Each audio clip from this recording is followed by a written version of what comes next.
Le prototype, page 65.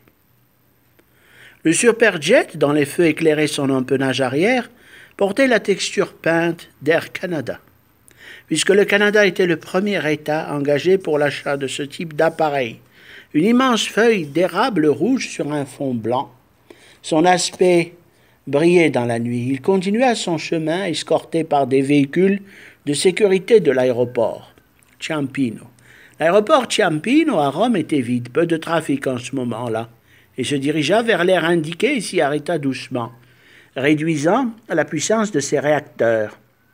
Dès qu'il fut stoppé complètement, Hal scruta l'horloge de bord. Il était 5h45.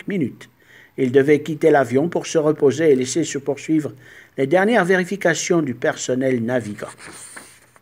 C'était ainsi que se déroulait la phase d'un vol inaugural. « Bon, quittons, allons nous détendre, dit Almarivo en débouclant sa ceinture.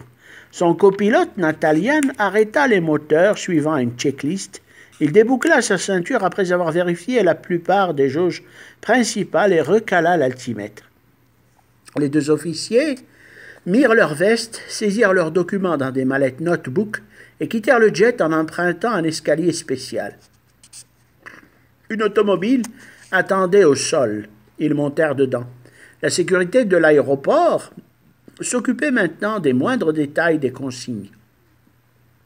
L'automobile, une Mercedes coupée, s'engaga vers des locaux spéciaux pour que les pilotes puissent se reposer. Vers 5h30, des officiels s'arrêtaient dans des aires spécialisées. Les passagers du vol inaugural affluaient. Les deux pilotes, Hal et Victor, écoutaient de la musique classique, reposante. Ils feuilletaient les moindres notices du plan de vol et ses caractéristiques des intersections et VOR. « Tu sais, Natalian, ce vol est exceptionnel, dit Hal. « En quoi ?» demanda Victor, en refermant des documents de l'appareil. Le ZST devait aller directement à Toulouse, sans passagers à bord, pour des tests de vol selon la normale. Nous ne devions avoir aucun passager à bord, pas même l'insigne de la compagnie d'Air Canada, en peinture sur la carlingue. « Je ne sais comment les choses se sont précipitées, répondit Victor. Dans la longue file d'accès aux portes, plusieurs personnalités avançaient en discutant. Parmi eux, un groupe était inséré et progressait calmement. Après avoir passé les formalités douanières, Zorino, les deux pilotes, Joe Graston et toute la horde qui avait convenu de faire semblant de ne pas se connaître, vers 7h, les passagers s'installèrent à bord.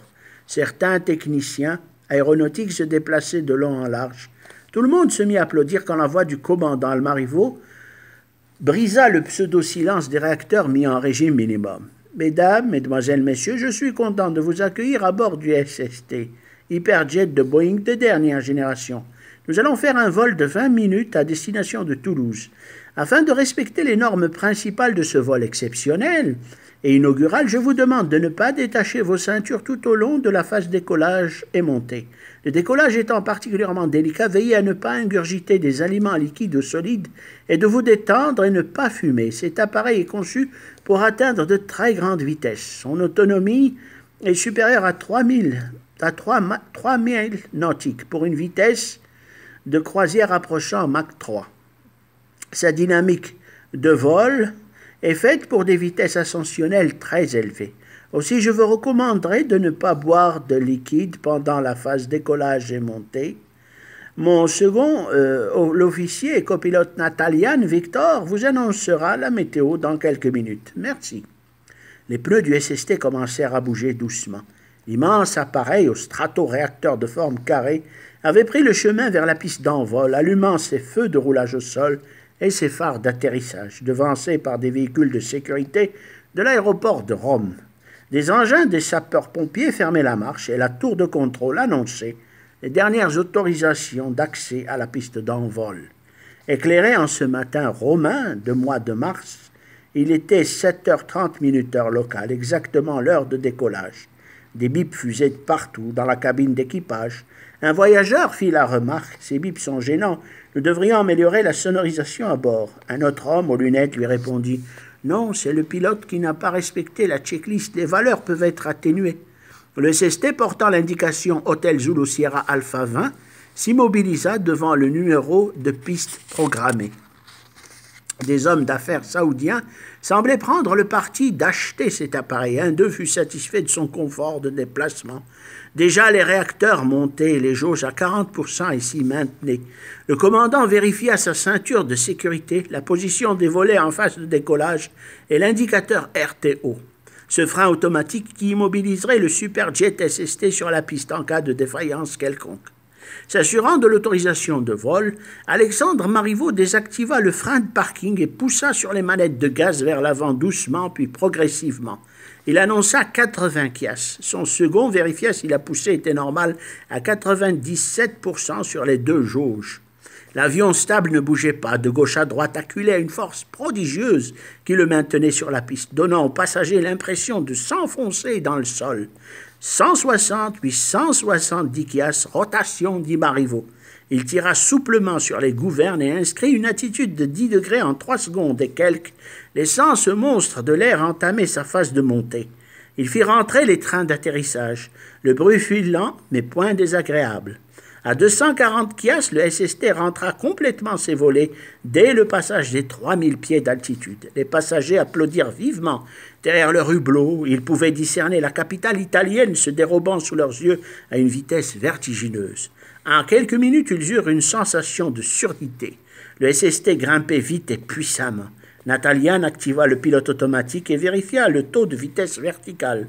Vers 9000 pieds, l'appareil se comportait normalement.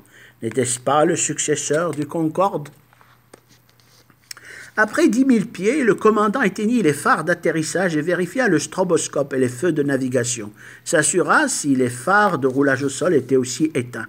Le SST vira de 45 degrés d'inclinaison progressivement vers la gauche pour continuer son ascension vers la droite de sa trajectoire. Dès 18 000 pieds, l'indicateur de vitesse affichait 300 nœuds. Il ne devait pas cesser d'augmenter. Almarivo jeta un coup d'œil vers les jauges. Tout était dans le vert, c'est-à-dire normal. Une vitesse ascensionnelle cependant nettement supérieure à celle des gros jets. Alexandre lisait 3900 pieds par minute. Dès qu'il fut à 28 000 pieds d'altitude, le commandant, après 14 minutes de vol, activa le machmètre et assigna la valeur de 0,85. Il devait faire cela au passage des 20 000 pieds. Mais la checklist de cet appareil était différente de celle des Jumbo. À 35 000 pieds, il s'assura de voler à plus de Mach 1,50. C'était l'altitude de croisière, ou presque. Le plan de vol prévoyait le FL 40, c'est-à-dire 40 000 pieds. À ce niveau, l'Hyperjet SST était en vol dit stable. Les autorisations de divers aéroports fusaient sur un écran et l'appareil devait changer sa course vers le nord-ouest. Toulouse n'était plus qu'à 10 minutes de vol. Le SST avait quitté l'espace aérien italien depuis longtemps. Un indicateur mentionnant le bouclage des ceintures s'éteint. Curtiez se leva le premier, il se dirigea vers les toilettes. Un homme de couleur souriant se tint devant lui, c'était Tidjane Antoine, son complice, le steward sénégalais. « Vous faites bon voyage » annonça-t-il. « Oui » dit le Sud-Américain, la gorge serrée. Tidjane le somma de le suivre. « Les toilettes avant sont bloquées, monsieur. Veuillez me suivre vers l'arrière, dit Antoine. El commandante le suivit calmement. Un ordre vint aux oreilles du commandant Marivaux. Il frissonna. « Veuillez monter à 45 000 pieds. Tour de contrôle d'Ajaccio. C'est un ordre. » Al Marivaux fronça les sourcils en regardant Victor qui semblait gêné. Ils firent des manœuvres poussant vers l'altitude jusqu'à 45 000 pieds. L'avion eut un léger mouvement de correction d'attitude. Les deux pilotes américains quittèrent leur siège. Les feux de bouclage des ceintures s'allumèrent. Dans les toilettes, pendant qu'elle commandante se soulageait, debout en tenant une poignée fixe, le Sénégalais ouvrit une petite porte sur le sol. Le fond contenait des armes à feu. En cadence, au rythme militaire, les pirates de l'air s'emparèrent des armes. Le médecin, Eleonora, saisit un pistolet mitrailleur, puis le Portugais, un flingue de gros calibre. Les passagers indignés poussaient des cris de désolation. Une alarme d'incendie à bord s'était activée. Une sirène saccadée. Le commandant garda son calme et du sang-froid. Victor Natalian cherchait à comprendre. Il sut quand la porte du poste de pilotage s'entr'ouvrit. Un homme aux traits décidés entra à bord une arme automatique à silencieux au point. C'était El Tiburon. Zorino et l'opération tournaient favorablement aux pirates. Commandant Alexandre, je suis le colonel Curtiez, chef de l'opération, et je vous somme de suivre toutes nos instructions pour votre sécurité et celle de tous vos passagers. La sirène de feu à bord ne s'était plus arrêtée, et une autre s'activa. « Veuillez quitter votre poste de pilotage sans histoire, commandant, dit Curtiez, le regard froid. Les deux pilotes américains prirent les commandes. Joe Graston boucla sa ceinture de sécurité, ainsi que l'autre compagnon d'armes, Alfredo Shinobar. Les deux officiers mirent leurs mains sur la tête. Ils s'assirent sur des sièges escamotables. Tous les passagers étaient terrorisés. Quelques femmes pleuraient. Zorino Curtiez saisit le micro et s'adressa à l'ensemble des passagers. « Mesdames et messieurs, je suis le colonel Zorino. Je ne vous veux aucun mal, mais il me faut cet appareil. Aussi, si vous faites tout ce que on vous demandera, suivant nos ordres, tout se passera bien. Et vous rejoindrez vos familles bientôt, et sans problème. Nous sommes une équipe bien entraînée. Nous devons détourner ce prodigieux appareil vers un airstrip dans le désert pour la modique somme de 900 millions de dollars. » Les passagers eurent un air de désolation. « Un État nous soutient, je ne vous dirai pas lequel. Aussi, je vous rappelle que nous disposons d'explosifs à bord. Ce serait dommage de faire voler en éclats un tel bijou aéronautique. » L'aventurier portugais, un holster visible, se mit à déposer des charges en divers endroits de l'appareil près des portes. Il eut un sourire narquois. Il revint vers le poste de pilotage, en désignant un détonateur sur son torse. Il prit le micro du casque en regardant sa montre. À l'heure qu'il est, l'alerte est donnée partout dans le monde pour nous intercepter. Je vous signale que ces explosifs sont de type anémométrique ou altimétrique, c'est-à-dire qu'ils vont exploser si nous sommes contraints de descendre en dessous de certaines altitudes. Joe Graston changea sa route vers le sud et devait s'arranger pour entrer dans l'espace aérien libyen, mais pas vraiment en Libye. Un airstrip abandonné en plein désert, précisément un no man's land entre la Libye et un autre État africain. Un message radio parvint dans l'appareil. « Qui que vous soyez, veuillez rendre cet appareil au pilote concerné, le commandant Alexandre Marivaux et son second Victor Natalian. Je suis le général Brownski. Contrôlons cette région et actuellement sous la sécurité de l'Organisation du traité de l'Atlantique Nord. » Joe Graston jeta un coup d'œil aux communications radio. Il lut « Communication 1 affichant un nombre en mégahertz 109.90. » Zorino s'assit sur un siège et attacha ses ceintures aux côtés des pilotes, un peu à l'arrière du poste de pilotage. Il claqua des doigts 2 fois de suite. Joe coupa les switches de communication radio. La lueur verdâtre s'éteint aussitôt. Ils avaient ainsi rompu toute liaison avec l'extérieur. Adolfo Sanchez fit un mouvement rapide de déplacement tout le long de l'appareil, dans une de ses 2 allées principales. Il activa les charges une à une en poussant sur des petits interrupteurs situés en leur bord ou côté. Elles clignotèrent en des données affichées en rouge, laissant apparaître des nombres relatifs à l'altitude qui décroissait, puisque les SST avaient amorcé une pente de descente infime de 500 pieds par minute. « Nous allons être bientôt au-dessus de l'espace aérien marocain, dit le copilote Alfredo. Nous devons le contourner, avoua Joe Graston. Le SST 2777, dont la vitesse ne cessait d'augmenter, affichait une valeur de Mach 2.7. Graston, lui aussi, 35 000 pieds sur l'altimètre principal.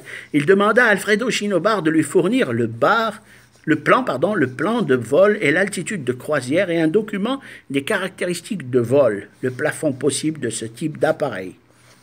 Fox Lima 600, FL 600, affirma Alfredo. Très bien. À présent, grimpons, dit Joe Graston. Il appuya plusieurs fois sur un bouton de maintien d'altitude et la pression de son index fit augmenter la valeur jusqu'à 60 000 pieds. Un voyant lumineux représentant une tête de pilote munie d'un masque à oxygène s'alluma. Joe assigna le bouton de vélocité verticale à une valeur positive et réactiva le pilotage automatique et le maintien d'altitude. Le SST leva doucement et puissamment son nez vers le ciel pour s'élever vers les 60 000 pieds. Le mouvement fut brusque enfin de Vesey. Les passagers crièrent « Nom de Dieu, ce n'est pas un Boeing classique, tu risques de le briser » expliqua Alfredo en gardant son calme, les yeux exorbités.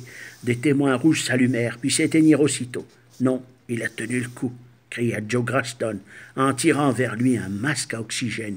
Des masques à oxygène tombèrent automatiquement devant les passagers médusés. Zorino s'empara d'un masque qu'il attacha sur son visage à l'aide de son élastique. La vitesse avait chuté à Mach 2.20, mais le SST continuait sa folle ascension vers le niveau de vol assigné à la limite de l'espace ATIS de communication. Plus haut, après, l'espace aérien de classe A. L'espace appartenait au monde de l'astronaute. Alexandre Marivaux et son second étaient toujours parmi les passagers, et ils ne pipaient mot, le regard froncé, pensant au pire à chaque instant. Quelque part au-dessus du détroit de Gibraltar, le SST, à 60 000 pieds d'altitude, avait choisi un chemin vers l'Atlantique en esquivant l'espace marocain et ses eaux territoriales sur plus de 22 nautiques. La poussée de ces formidables réacteurs le propulsait maintenant à plus de Mach 3.0. À cette altitude, le prototype restait stable. Grastone ne cessait de lire les jauges de fuel qui étaient entamées à demi toutes les deux. Il calcula une autonomie de vol de 4 heures en coupant l'alimentation. Il estimerait 1 heure seulement de plus. Et avec des vents favorables et une bonne gestion donnerait une autre heure de plus vu l'altitude élevée et une faible vitesse verticale de descente. Ce qui faisait 6 heures maximum. Après, sans fuel, le SST tomberait certes comme une coquille de noix. En scrutant le radar GPS, après un quart d'heure de vol, ils s'assurèrent de leur position. Tout le monde avait gardé un masque à oxygène sur le visage. Antoine Tidjane seul s'était levé et tenait une petite mallette à main.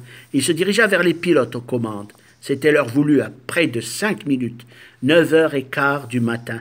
Il devait à présent entrer des données dans le GPS de navigation, la position exacte du virage vers la Libye, et où se trouvait l'airstrip en question ou aux abords du No Man's Land. Il entra les données d'une intersection, un simple petit triangle rose portant l'indication School. Elle situerait des données de latitude et de longitude. Il devait faire vite, le temps ne pardonnerait plus d'erreur à cette vitesse. L'indication School était gérée. Alfredo l'afficha en zoom sur la région à survoler. Alfredo Shinoba rentra une donnée visible sur le GPS actif devant lui. Il paramétra le cap vers l'intersection School, le triangle rose qui n'était plus qu'à quelques nautiques. Puis il activa le pilotage automatique et s'assura de la descente. Peu après, il poussa sur le bouton du HDG pour le positionner sur le cap de l'intersection. Au bout de quelques instants, il s'adressa à Joe Grastone. « Joe, nous devons suivre le cap en annulant le pilote automatique. L'airstrip se trouve sur le prolongement de School. Checklist de descente? Bien, Alfredo, je coupe les gaz, cela va nous freiner puissamment. VSI de 2500 pieds par minute, désactiver le pilote automatique. Altitude réglée à 18 000 pieds AGL, des bips fusaient de partout. L'immense oiseau pointa son nez vers le bas, sa vitesse semblant se réduire pourtant. Il en prenait de plus en plus. En jetant un coup d'œil à l'indicateur de vitesse, Joe lut 350 kias sur le badin de secours. L'aiguille continuait à descendre doucement. Il s'aperçut qu'il freinait d'une façon incompréhensible. Joe eut un frisson. Sa peur ne cessait de croître.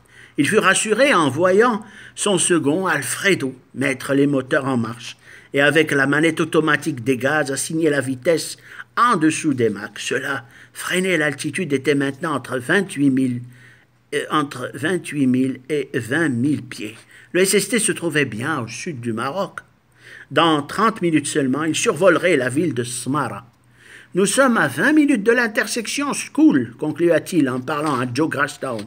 Antoine sourit. Il revint s'asseoir tranquillement à sa place, en chargeant son pistolet automatique, puis s'assura d'un clic de sécurité et enfouit son arme dans une poche de son veston. Le Portugais, le marinero, Adolfo, revint vers les charges altimétriques. Il changea leurs détonateurs chacune sur 4000 pieds. Cela voulait dire dans son esprit que dès que le Superjet SST était forcé à descendre en dessous de 4000 pieds, il exploserait inévitablement en vol. Les passagers crispés, les mains sur la tête, ne cessaient de marmonner. Certains d'entre eux tremblaient de nervosité. Ils savaient pertinemment qu'à la moindre erreur, leur vie s'achèverait. L'un d'eux pria d'aller aux toilettes. Eleonora Tossi lui permit en le suivant, son pistolet mitrailleur au poing. Laissez la porte ouverte et n'essayez pas de jouer au héros. Elle continua à le surveiller, lui, épouvanté par une double angoisse, le crash ou le pistolet qui le tenait en joue. L'homme d'âge mûr urina enfin.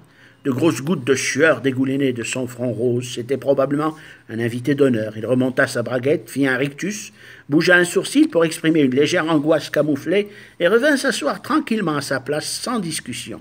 Toujours sous l'œil inlassable d'Eleonora, il boucla sa ceinture et ajusta son masque à oxygène. « Ça y est, j'amorce le virage, dit Grastone. » Il n'était plus maintenant qu'à 3000 nautiques de School. Maintenant, ils étaient dans l'espace aérien du Maroc. Après avoir réduit leur vitesse à près de 280 nœuds, Ayant passé l'altitude de recalibrage altimétrique des 18 000 pieds, Graston, le pilote militaire, abaissa le nez avant, encore dénommé visière, tel celui du Concorde. À cette allure, il pouvait le faire. La lueur puissante du soleil entra dans le cockpit. Zorino sursauta car il s'était assoupi pendant qu'il voguait vers l'airstrip indiqué. Le pirate de l'air vira alors vers le sud-est, à la frontière entre la Mauritanie, le Maroc et l'Algérie. Alfredo sourit, cela se passait comme il le souhaitait, sauf l'imprévu qui ne tardait pas à se déclarer. Les deux stewards qui faisaient partie du vol et qui entraient à la dernière minute de l'embarquement avaient calculé leur action pour agir. Déposant quelques gouttes de puissant somnifère dans le café au lait, ils avaient surpris le portugais, Adolfo, dont les jambes devenaient subitement lourdes, et l'autre steward, Tijan, qui ne cessait de comprendre pourquoi il restait cloué sur son siège sans pouvoir bouger. Profitant aussi d'un moment d'inattention, ils avaient asséné de terribles coups de close combat à Leonora et repris son arme. Zorino alerté se leva, l'arme au poing, mais trop tard, l'un d'entre eux avait lancé une arme au commandant Almarivo qui mit le squale en joue. L'opération, si bien calculée, avait tourné au vinaigre. Les passagers se mirent à applaudir. Leur joie fut décuplée lorsqu'un mirage des forces royalaires se pointa à leur bâbord. Le bruit de ces réacteurs figea l'équipage de terreur. Puis un second mirage 4000 sur la droite du cockpit ordonna au pilote de le suivre. Le pilote faisait un signe de la main voulant dire « Suivez-moi ». Un message radio déchira le silence de la tournure des choses. « Patrouille de surveillance, ordre de poser cet appareil. Vous survolez un espace aérien interdit. Identifiez-vous, hôtel Zulu Sierra Alpha 23 Air Canada. » Graston eut la gorge serrée, si près du but. Ils avaient maintenant tout perdu. Alfredo Shinobar lui jeta un regard affligé. Un troisième mirage s'était figé à l'arrière du SST de 1777. « Je suis le commandant, chef de patrouille. J'ai ordre de vous abattre sans discuter, considérant le fait que vous avez violé le territoire et vous considérant comme appareil espion. Répétez. » Le commandant arma son canon mitrailleur. Il tira une salve de dissuasion à côté du SST. Tout le monde cria. L'effroi était partout. Almarivo reprit le poste de pilotage. Natalian s'assit tranquillement à sa droite.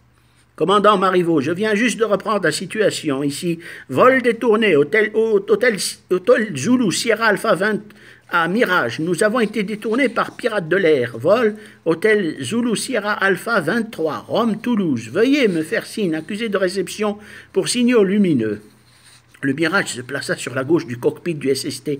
Il fit des signes 5 fois en allumant, éteignant ses feux de navigation, ses phares d'atterrissage par saccade. À 10 000 pieds, le SST avait allumé ses phares d'atterrissage sans pénétrer l'espace aérien algérien. L'étrange cortège filait vers la Mauritanie. Un escadron de 5 avions Rafale C-01 passa devant eux à très vive allure. Il n'y avait plus d'issue possible. Joe Graston regardait vers le Portugais endormi. Almarivo devait descendre à 3000 pieds pour atterrir sur l'aéroport le plus proche, environ au cap 270 vers Dakhla. Nous n'avons plus assez de fuel pour rejoindre l'Europe. Nous devons nous poser dans moins d'une heure. Les pointes ont mal prévu le fuel, expliqua-t-il à son second. À 250 kias, le SST volait toujours. Soudain, un cri retentit. « Arrêtez de descendre, Alfredo, sinon nous allons sauter !» cria Grastown. Son regard avait croisé l'une des charges altimétriques qu'avait placées le Portugais et qui clignotait. Et à 5500 pieds, il ne restait plus que 1500 pieds pour atteindre l'altitude fatidique. Les stewards avaient ligoté la plupart des terroristes. Pendant ce temps, à Rome, un message parvint aux autorités lancées sur cette affaire. Une feuille se plaça sur le bureau où se tenait le colonel Salah. Un responsable lui dit « Nous venons d'avoir un message, colonel. Alors le code, je vous prie. Special Force Specs Ops DIA, code Gemini, dit le responsable. Et la valeur questionna le colonel. Yankee, répondit le responsable. Yankee voulait dire yes. Gemini avait réussi à intercepter les pirates sans effusion de sang. Ben Boazza pensa. Oui, cela était juste. November pour non et Yankee pour oui. Il eut un léger sourire de satisfaction. Il gratta une allumette, sortit une cigarette, mordit dedans et tira quelques bouffées interminables. L'équipe devant prendre de nouvelles directives ne se formerait pas. Il se leva, ouvrit une porte. Della Fieri l'attendait souriant. « Nous avons réussi ou presque. Bref, nous gardons encore cette affaire quelque temps, expliqua-t-il. Almarivo, sous la menace d'explosion, ne fit qu'un mouvement. Reprendre de l'altitude, déployant une poussée vertigineuse, il lança le SST en montée vers les 12 000 pieds. Il était temps quelques centaines de pieds plus bas, auraient fait exploser les charges. Dans l'habitacle, parmi les passagers, les somnifères commençaient à se dissiper. Le Portugais, ce sacré baroudeur marin, Adolfo Sanchez, reprenait ses esprits. Il cria « Madre de Dios, les bombes !» Affolé, il tenta de se lever pour les désamorcer. « Du calme, nous sommes au courant, le jet est à plus de 20 000 pieds !» s'exprima le steward qui faisait partie du groupe Gemini. L'équipe d'anti-gang, en le tenant en respect avec une arme spéciale, un petit flingue silencieux. « Gardez vos ceintures et les mains sur la tête !» hurla celui-ci, le regard froid. Puis le Sénégalais, Tidjane, s'éveilla et jeta un regard désespéré vers Eleonora, qui le dévisageait accablé par l'échec de cette opération, cependant criminelle. Une voix, celle du commandant français, retentit. « Mesdames et messieurs, je vous prie de garder votre sang-froid. Cette terrible épreuve ne sera que passagère.